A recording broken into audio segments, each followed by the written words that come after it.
Yeah, nice day for Briscoe, and nice to have our good friend Bruce Martin back here. Wild weekend at IMS. Let's start with today's big event. Did you have McDowell in your office pool? Didn't have him in the office pool, but I will say that if you look at the history of road course racing with the next gen car, Michael McDowell's been among the 5 best drivers in the series since the advent of that car. Today was a great example of the best driver and the best car winning the race, but I bet a lot of people going out to the Indianapolis Motor Speedway today probably didn't think that was going to be Michael McDowell. Dominating performance for sure, led 54 of the 82 laps. He confessed to me at the end, he was like, hey, we don't win a lot, but when you win, and your 2 wins of the Daytona 500 and winning at the Indianapolis Motor Speedway, I think he'd take those 2. But this is the first time he got to celebrate in Victory Lane with his family. He has a pretty big family. Right. He's got 5 kids. And they're going to fly back to Mooresville, North Carolina tonight, and the kids have to be at school tomorrow. They have to get up at 7 o'clock, but he's going to take them to Cookout, one of the fast food places in North Carolina. He's going to take them there.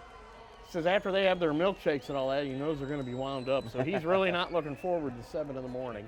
But I got to tell you, he was a USF 2000 champion in 2004, has a lot of road racing experience, and he has really helped elevate Front Row Motorsports to be able to knock off the big names of the NASCAR Cup Series today at the Indianapolis Motor Speedway. Yeah, background in open wheel, champ car, but he gets a win at the Speedway, just not in the 500 variety. What about this event? Pretty clean and green, not much excitement, not much passing there. Is this the last time or one of the last times we'll see the Cup cars on the road course at IMS? It'll be the last time we see him next year because they'll be back on the oval next year. It hasn't been officially announced yet, but we all know they're going back to the Brickyard 400. Doug Bowles has floated the idea of alternating or maybe having a couple of years where it'll be the Brickyard 400, a couple of years back on the road course.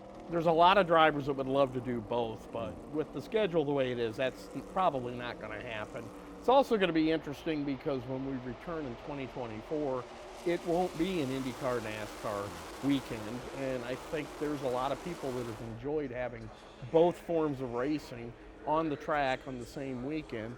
IndyCar will probably be going back to Milwaukee at some point, not on that particular weekend, but that slot in the schedule will probably shift to Milwaukee. I know that'll make a lot of people happy that wanted another short oval on the IndyCar schedule. Last thing for you, about 30 seconds, what can you say about Scott Dixon? 19 straight seasons with at least 1 win. Well, as I've always said, we're seeing greatness in front of us. Driver for the ages.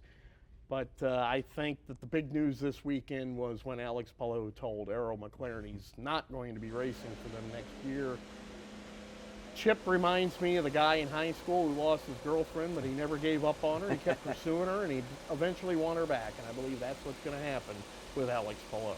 All right, Bruce Martin, where can we read your work here in the coming days? You can read me at Speed Sport, Forbes Sports Money, and NBC Sports, and also Pit Pass Indy, presented by Penske Truck Rental Podcast. He's Bruce Martin. He's everywhere. Let's hit a break. Back with more on Sports Overtime.